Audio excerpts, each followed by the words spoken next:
Reavivados por su palabra con su amigo Elías Gómez. Una vez más te invito a que hagas una pausa y leas el capítulo 11 del libro de Oseas y luego continúes escuchando el audio, el comentario teológico del capítulo.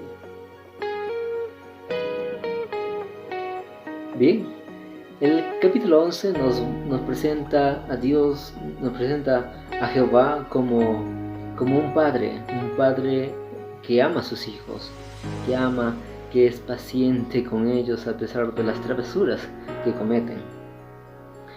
Bueno, el capítulo comienza diciendo: cuando Israel era muchacho yo lo amé, y de Egipto llamé a mi hijo. Bueno, en la liberación que el pueblo de Israel tuvo de Egipto simbolizaba en cierto modo cuando Jesús fue a Egipto, porque Herodes quería matarle, y es de Egipto en que Jesús vuelve con sus padres, José y María vuelve, y bueno, ahí es donde se cumple lo que dice: de Egipto llamé a mi hijo. Pero bueno, esto es un paréntesis.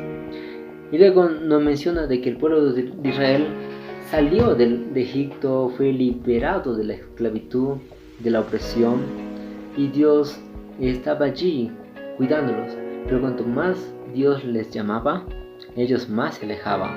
Se dedicaron a sacrificar a los baales, a los ídolos, se comenzaron a corromper. El versículo 3 dice: con todo yo le enseñé a andar a Efraín. En Génesis capítulo 48 se menciona de que Efraín, a pesar de ser el hijo menor de José, Efraín habría de llegar a ser un pueblo grande, una tribu grande. Y es en que Dios, desde sus inicios hasta que llegó a ser una tribu grande, Dios estuvo cuidándolos. Allí siempre extendiéndoles sus brazos de amor. Y en el versículo 4 dice: con cuerdas de bondad los atraje con lazo de amor. La diferencia que a un animalito se le extiende lazo para que se quede quieto, Dios extendía con ellos lazos de amor, lazos de bondad. Pero el pueblo de Israel, la tribu más grande, en este caso Efraín, se corrompían más y más. Y el versículo 5 dice que no volverán a Egipto, antes el mismo asirio será su rey, caerán a espada, etcétera y etcétera. Es decir, las consecuencias negativas de sus malos actos habrían de llegar. Y dice: entre tanto mi pueblo está adherido a la rebelión, aunque me llaman al Altísimo, ninguno me exalta. Aquí una vez más hace referencia a la doble moral que tenían. Por un lado decían adorar a Jehová, pero por otro lado seguían adorando a los baales, a los ídolos. Y luego el versículo 8 nos presenta algo interesante. Esto es algo característico del libro de Oseas. Oseas presenta una mixtura entre juicios y promesas, a veces mezcla. Pero bueno, el versículo 8 dice: ¿cómo podré abandonarte, Efraín? ¿Cómo podré hacerte como a Adma o ponerte como a Zeboim? Adma y Zeboim fueron las ciudades, los pueblos que fueron destruidos junto con Sodoma y Gomorra. Esto lo vemos en Deuteronomio capítulo 29, versículo 23. El pueblo de Israel habían cometido atrocidades tal igual como Sodoma y Gomorra y como Adma y Zeboim. Pero Dios estaba extendiendo su misericordia para con ellos. Estaba extendiendo su bondad. Y el versículo 9 dice: porque yo soy Dios y no hombre. Yo soy Dios y no hombre. Y soy el santo en medio de ti, y no vendré a destruir. A diferencia del ser humano, el ser humano tiende a castigar con ira, con furor, con la finalidad de destruir. Pero a diferencia de Dios, Dios castiga, reprende, exhorta con la finalidad de redimir.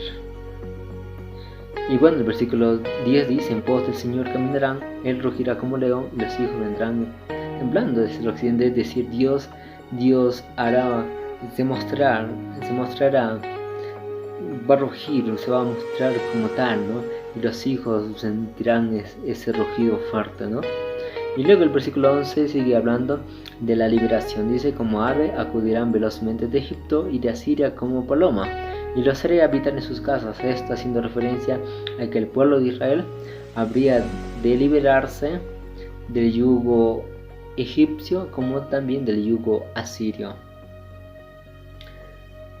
Pero esto habría de ser después que pasen los juicios, después que recaigan los juicios, ¿no? Es decir, el castigo no va a ser eterno, el castigo se va a dar, pero no va a ser eterno. Pronto habrían de volver a sus casas. Luego el versículo 12 dice: Efraín me rodeó con mentira y la casa de Israel con engaño, pero Judá aún anda con Dios y es fiel al Santísimo.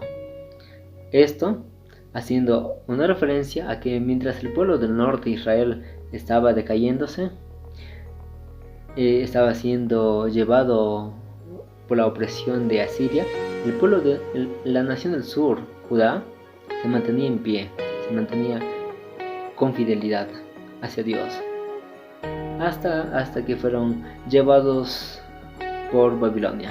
Pero eso ya es otra historia. Ahora aquí vemos una lección grande del capítulo 11. Pero antes recordemos cómo inició el libro de Oseas. El libro de Oseas inició Oseas casándose con una prostituta. Esto haciendo una referencia de que una simbología de que así era la relación de Dios con el pueblo de Israel. Mientras que el pueblo se fornicaba, era infiel, se apartaba, Dios mantenía su fidelidad. Dios mantenía en pie el pacto, Dios mantenía en pie sus promesas y habría de mantenerlo hasta el final, con la intención de que el ser humano pudiese ser redimido, pudiese arrepentirse. ¿Por qué? Porque Dios nos ama, Dios nos extiende su amor, su misericordia, sus lazos de amor. Y los castigos vienen no porque Dios es malo, sino porque nosotros nos buscamos. Son las consecuencias negativas de nuestros malos actos. Pero Dios deja que las consecuencias negativas lleguen a nuestra vida para que nosotros podamos recapacitar, nosotros podamos reflexionar. Y ahí darnos cuenta de que Dios, cuando deja que vengan los castigos, los juicios sobre nosotros, no es porque Dios sea malo, sino porque Dios quiere redimirnos. Dios quiere que nos salvemos. Así que, una vez más, Dios es un Dios fiel. Él mantiene su pacto, sus promesas, y Dios nos invita, nos llama a que podamos hacer lo mismo. Dios nos llama, no hagamos oídos sordos. El momento para cambiar, el momento para responder a su llamado es hoy, es ahora. Bien, esto fue Reavivado por su palabra. Un abrazo, que Dios te bendiga, que tengas la paz del cielo. Chao.